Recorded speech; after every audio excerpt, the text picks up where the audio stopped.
আসসালামু আলাইকুম। কুকিং হাউজে সবাইকে স্বাগতম জানাচ্ছি। মাছের ভীষণ মজাদার একটি রেসিপি নিয়ে চলে এসেছি। আজকে রান্না করব ট্যাংরা মাছ ভুনা। আর আজকের এই ট্যাংরা মাছ ভুনাটা আমি রান্না করব হাতে মেখে। হাতে মাখা এই ট্যাংরা মাছের ভুনা খুবই টেস্টি হয়। সাদা ভাতের সাথে দারুণ লাগে এটা। যারা নতুন রাঁধুনি আছেন তারা খুব সহজে এবং কম সময়ের মধ্যে এই রান্নাটা করে নিতে পারবেন। আজকের মাছ হাতে মেখে রান্না করব, তার জন্য প্যানে আমি নিয়ে নিলাম 1.5 কাপ পরিমাণ পেঁয়াজ কুচি। পেঁয়াজের পরিমাণটা আমি এখানে একটু বেশি দিচ্ছি। আর দিয়ে দেব বড় সাইজের একটা টমেটো কুচি। এখন দিয়ে দেব কাঁচামরিচ ফালি। মরিচের পরিমাণটা টেস্ট অনুযায়ী অ্যাড করতে হবে। হাফ চা চামচ করে দিয়ে দেব আদা রসুন বাটা। এখন গুঁড়া মশলাগুলো দিয়ে দেব। শুকনো মরিচের গুঁড়া নিয়েছি 1 চা চামচ, ধনিয়ার গুঁড়া এবং জিরার গুঁড়া নিয়েছি হাফ চা চামচ করে, হলুদ গুঁড়াটাও আমি হাফ চা চামচ নিয়েছি, লবণ নিয়েছি স্বাদ মতো। এবার দিয়ে দেব পরিমাণ মতো করে তেল। আমি 2 টেবিল চামচের মতো দিয়ে দিলাম তেলটা। এখন এই সমস্ত মশলা হাত দিয়ে খুব ভালোভাবে মেখে নেব। আর এই মশলাটা মাখানোর উপরে নির্ভর করবে এই মাছ রান্নাটার স্বাদ। যত ভালোভাবে মাখা হবে মশলাটা, মাছের টেস্টটাও ততটাই বাড়বে। টমেটোগুলোও আমি চটকে মেখে নিচ্ছি, একেবারে গলে যাবে টমেটোগুলো। এমনভাবে মাখতে হবে যেন পেঁয়াজটা সুন্দর মতো নরম হয়ে যায় আর পেঁয়াজের রসটাও বেরিয়ে আসে। হাতে মেখে যে কোনো তরকারি, মাছ এগুলো রান্না করলে খুবই টেস্টি হয়। এই রান্নাটা মশলাটা আগে থেকে কষিয়েও তারপরে রান্না করা যায়, তো দুইটা দুই রকমের স্বাদ হয়। হাতে মেখে এই ট্যাংরা মাছের ভুনাটা খুবই টেস্টি হয়। মশলাটা আমি সুন্দর করে মেখে নিয়েছি, টমেটোগুলো একেবারে গলে গিয়েছে। এখন আমি এর মধ্যে দিয়ে দেব ট্যাংরা মাছ। ট্যাংরা মাছগুলো আমি খুব ভালোভাবে কেটে ধুয়ে পরিষ্কার করে নিয়েছি। এখানে আমি 400 গ্রামের মতো ট্যাংরা মাছ নিয়েছি। এখন মশলার সাথে মাছগুলো উল্টাপাল্টা করে ভালোভাবে মেখে নেব। মাছ দিয়ে খুব বেশি জোরে চটকে মাখা যাবে না, মাছগুলো ভেঙে যাবে। আলতো করে মেখে নিতে হবে।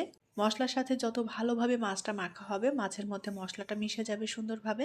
আমি উল্টাপাল্টা করে দিয়ে মশলার সাথে মাছ মেখে নিয়েছি। এখন আমি এই মাছের মধ্যে অল্প পরিমাণে পানি দিয়ে দেব। হাত ধুয়ে অল্প পরিমাণে পানি দিয়ে দিলাম। এই পানিটা দিয়ে মাছটা আমি প্রথমে কষিয়ে নেব। এখন মাছটা রান্না করে নেব। আমি প্যান ধরে চুলায় বসিয়ে দিয়েছি। এখন মিডিয়াম আঁচে মাছটাকে আমি রান্না করে নেব। আলতো করে নেড়ে চেড়ে দিয়ে মাছটাকে কষিয়ে নিতে হবে সুন্দর মতো। যে পানিটা দিয়েছি এই পানিটা টানিয়ে নেব। মাছটা এই পর্যায়ে যত ভালো কষানো হবে, মাছের টেস্টটাও বাড়বে। ট্যাংরা মাছ বিভিন্নভাবেই ভুনা করা যায়। আমি আজকে টমেটো এবং সব মশলার সাথে হাতে মেখে ট্যাংরা মাছটা ভুনা রান্না করছি। আর মাছটা আমি কাঁচা কষিয়ে তারপরে রান্না করছি। চাইলে এই মাছগুলো ভেজে নেওয়া যায়। অনেকেই আছেন কাঁচা মাছ খেতে পারেন না, তারা সবসময় মাছটা ভেজেই খান। তো যারা ভেজে খেতে চান তারা মাছটা রান্নার আগে হালকা ভেজে নিতে পারেন। তবে আমার কাছে মনে হয় ট্যাংরা মাছ না ভেজে এভাবে কাঁচা কষিয়ে রান্না করলে বেশি টেস্টি হয়। মশলার সাথে আমি মাছটা সুন্দর করে কষিয়ে নিয়েছি। যে পানিটুকু ছিল পানিটাও টেনে গিয়েছে। এখন পরিমাণ মতো করে পানি দিয়ে দেব। ঝোলটা একেবারে মাখো মাখো থাকবে সেভাবেই পানিটা দিয়ে দিয়েছি। আর মাছটা অলরেডি সেদ্ধও হয়ে গিয়েছে। মিডিয়াম আঁচে আমি রান্না করে নেব মাছটা। মাছটা প্রায় রান্না হয়ে এসেছে আর ঝোলটা সামান্য একটু টানিয়ে নেব। এখন এই পর্যায়ে আমি অল্প পরিমাণে ধনেপাতা দিয়ে দেব। ধনেপাতা দিয়ে ঢাকনা দিয়ে ঢেকে চুলার আঁচ অল্প করে দিয়ে আমি কিছুক্ষণ চুলার উপর বসিয়ে রাখবো মাছটা। চুলার জাল আমি বন্ধ করে দিয়েছি। ট্যাংরা মাছের ভুনা রান্না করা হয়ে গিয়েছে। ঝোলটাও আমি টানিয়ে নিয়েছি যতটুকু রাখতে চাই। এখন ট্যাংরা মাছটা আমি নামিয়ে পরিবেশন করব। তৈরি হয়ে গেল অসম্ভব টেস্টি এবং মজাদার হাতে মেখে ট্যাংরা মাছের ভুনা। এই ট্যাংরা মাছের ভুনাটা সাদা ভাত দিয়ে খেতে জাস্ট অসাধারণ। যারা এখনো এভাবে হাতে মেখে রান্না করেননি তারা একবার রান্না করে দেখবেন, সবাই ভীষণ পছন্দ করবে। আশা করছি আমার আজকের রেসিপি আপনাদের ভালো লেগেছে। রেসিপিটি যদি ভালো লাগে তাহলে প্লিজ ভিডিওটি শেয়ার করবেন।